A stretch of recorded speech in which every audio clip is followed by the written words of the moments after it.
আসসালামু আলাইকুম ভিউয়ার্স, কেমন আছেন সবাই? আশা করছি আল্লাহর রহমতে সবাই ভালো আছেন, সুস্থ আছেন। আমি আলহামদুলিল্লাহ ভালো আছি। আজকে আমি আপনাদের সাথে শেয়ার করব নবাবী সেমাইয়ের রেসিপিটা।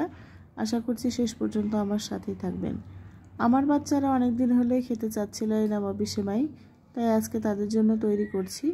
তো এখানে আমি একটা কনডেন্স মিল্ক দিয়ে দিলাম, তার ভিতর ভালো করে জাল করে নিচ্ছি, আর দিয়ে দিয়েছি 1 চামচ মতো চিনি। আপনারা আপনাদের স্বাদ মতো চিনিটা দিয়ে দেবেন। আর এর সাথে দিয়ে দেব হচ্ছে কর্নফ্লাওয়ার। এখানে পরিমাণ মতো যেরকম দুধ হবে সেই পরিমাণে হচ্ছে কর্নফ্লাওয়ার দিতে হবে, যাতে দুধটা ঘন হয়ে যায়। আর ঘন করার জন্য আমি হচ্ছে কর্নফ্লাওয়ারটা দিয়ে দিচ্ছি। তো কর্নফ্লাওয়ার দিয়েও বেশ কিছুক্ষণ ধরে জাল দিয়ে একেবারে দুধটা ক্রিম করে নেব।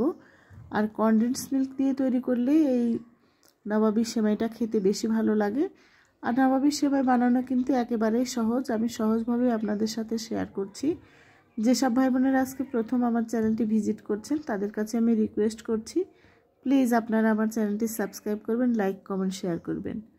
আপনাদের সাপোর্ট ভালোবাসা পেলে আপনাদের এই বোন সামনের দিনে এগিয়ে যেতে পারবে, এটাই আপনাদের কাছে প্রত্যাশা। আপনারা আমাকে যেভাবে সাপোর্ট করে যাচ্ছেন এভাবেই সাপোর্ট করে যাবেন, তাহলে আমি আপনাদের আরও সুন্দর সুন্দর ভিডিও উপহার দেব ইনশাল্লাহ।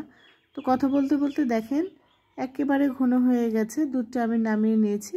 এখন লাচ্চা সেমাইগুলো আমি তেল দিয়ে ভেজে নিচ্ছি, সাথে দিয়ে দিলাম চিনি। আপনারা চাইলে এখানে ঘিও ব্যবহার করতে পারেন। তো আমি যেহেতু গরিব মানুষ, আমার বাসায় ঘি নেই, তাই আমি তেল দিয়ে ভেজে নিচ্ছি, সাথে দিয়েছি চিনি। একেবারে মুচমুচে করে ভেজে নিতে হবে। বেশ খানিকক্ষণ ধরে ভেজে নেওয়ার পরে এখন একটা বাটিতে আমি সেট করে নিচ্ছি নবাবী সেমাইগুলো। তো প্রথমে এক লেয়ারে আমি দিয়ে দিলাম সেমাইগুলো, আর এবার দিয়ে দিচ্ছি সেই ক্রিমগুলো। একেবারে চারদিক দিয়ে সুন্দর করে দিয়ে দিতে হবে।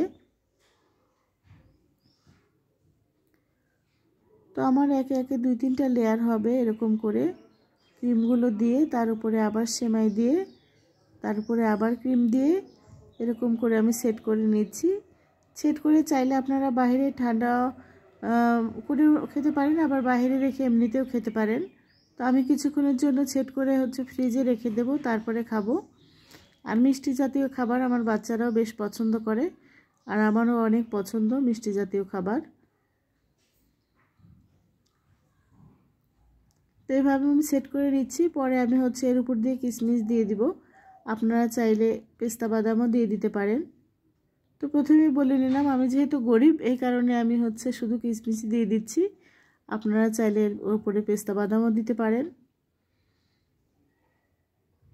সাধারণত সম্পূর্ণ যার যার উপকরণের উপর নির্ভর করে। আমার কাছে যেহেতু কিশমিশ আছে, এই কারণে আমি শুধু কিশমিশগুলোই দিয়ে দেবো উপর দিয়ে। বেশ কিছুক্ষণ সময় নিয়ে আমি হচ্ছে রেখে দিব ফ্রিজে, তারপরে বের করে খাবো। আলহামদুলিল্লাহ, খেতে কিন্তু ভীষণ টেস্টি। আর একেবারে উপকরণটা অল্প আর সহজ রেসিপি। আপনাদের ভালো লাগলে আপনারা অবশ্যই একবার ট্রাই করবেন। তো ফ্রিজে রাখার পরে আমি নামিয়ে নিয়েছি খাওয়ার জন্য। এখন আমি খাওয়া শুরু করে দিয়েছি, বাচ্চাদেরকেও দিব, সবাই মিলে খাবো। তো সবাই খেয়ে বেশ খুশি। আপনারা আমার রেসিপিটা ভালো লাগে ট্রাই করতে পারবেন। সাথে থাকার জন্য আপনাদের অনেক অনেক ধন্যবাদ। আজ এ পর্যন্ত। আসসালামু আলাইকুম।